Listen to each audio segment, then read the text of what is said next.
Hey guys, welcome to Tandagila Talks. Today we're going to be speaking about emergency funds. Please note that this information does not constitute financial advice. If you do need our assistance with financial advice and financial planning, please contact us on www.simwealth.co.za. I will put our website details on the description block below. And yeah, guys, if you need our assistance, you'll contact us there. All right, guys, so an emergency fund is the foundation of every financial strategy and financial plan. You need to make sure that you have it as the foundation of any of your financial goals. Now, an emergency fund is basically where you put money away, whether it's by monthly contributions or through a lump sum, to make sure that you've got money readily accessible for those unforeseeable circumstances or those unexpected circumstances that come about. This is where you're going to have that money readily accessible for those rainy days. Now, a lot of the financial leaders and leaders in the financial services industry say that you need to have at least 3 to 6 months of your living expenses in your emergency fund, or you can have 3 to 6 months of your monthly salary in your emergency fund.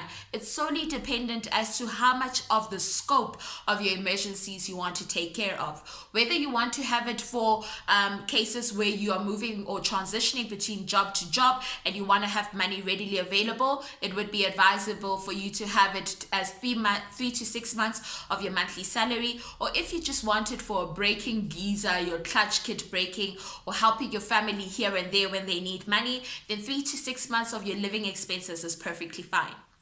Now you'll ask yourself, why is it so important for me to have an emergency fund if I have all these other investments readily available? One, because an emergency fund is solely there for the purposes of emergencies, and it needs to be flexible in nature. I'm going to be discussing the flexibility a little bit later, but you need to make sure that you've got a pocket of money readily available somewhere for emergency purposes only. And the reason why we want that is that sometimes we have to tap into credit facilities because we don't have an emergency fund readily available, which means that one, we're going to be paying extensive interest rates.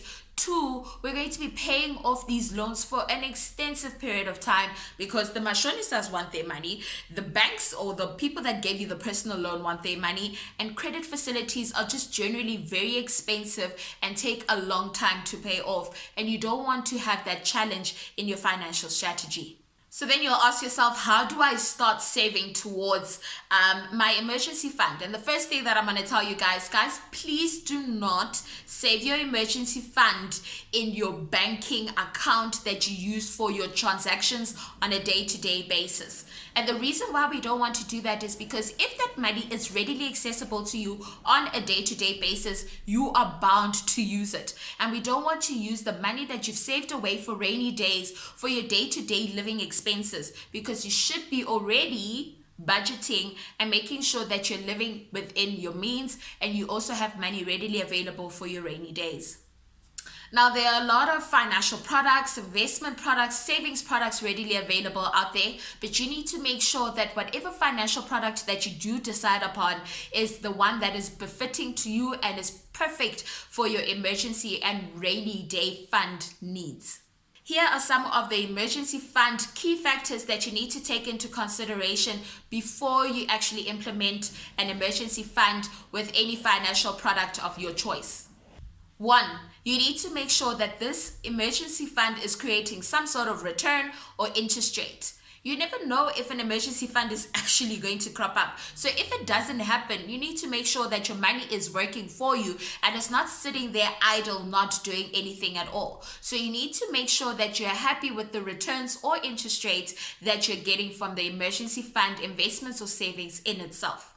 The second part is to make sure that you're happy with the fees that you're being charged. You don't want to be charged any exorbitant fees. You want to make sure that those fees are befitting for the type of investment or financial product you're going into. And actually ask the financial institution, what are the fees that I'm going to be charged on this investment or savings? And is it the best or most competitive strategy for me as your client? The third thing is to make sure that your money is readily accessible as and when you need it. You want to make sure that your emergency fund can be taken out at any point in time if an emergency comes about. You don't want to go into an investments or savings account that is going to take too long to withdraw your money when you need it. So make sure that your investment is flexible and you can take out the money as and when you need it. As I said before, guys, your emergency fund is going to be the foundation of your financial plan. So it is extremely important to have this as one of your primary or your important financial goals. Start with your emergency fund, because if you have your emergency fund, then you know that you're sorted if anything happens and you need money immediately, which means that 1, you won't have to go into any credit facilities. 2, you won't have to pay any exorbitant interest rates that you don't want to pay. With all the financial planning tips that you're getting on Tandegile Talks, we want to make sure that you're able to build a financial strategy and financial plan that is befitting to you, that is going to assist you in terms of your financial planning needs. As stated before, if you need financial advice and you need assistance of a financial planner, please contact us or visit our website on www.simwealth.co.za. Once again, guys, please subscribe, comment, and like. I would love to hear from you guys. If you guys have any ideas on certain things that you want to hear about, I definitely want to hear about it so I can incorporate it within this channel. I hope you guys have a great one. Cheers.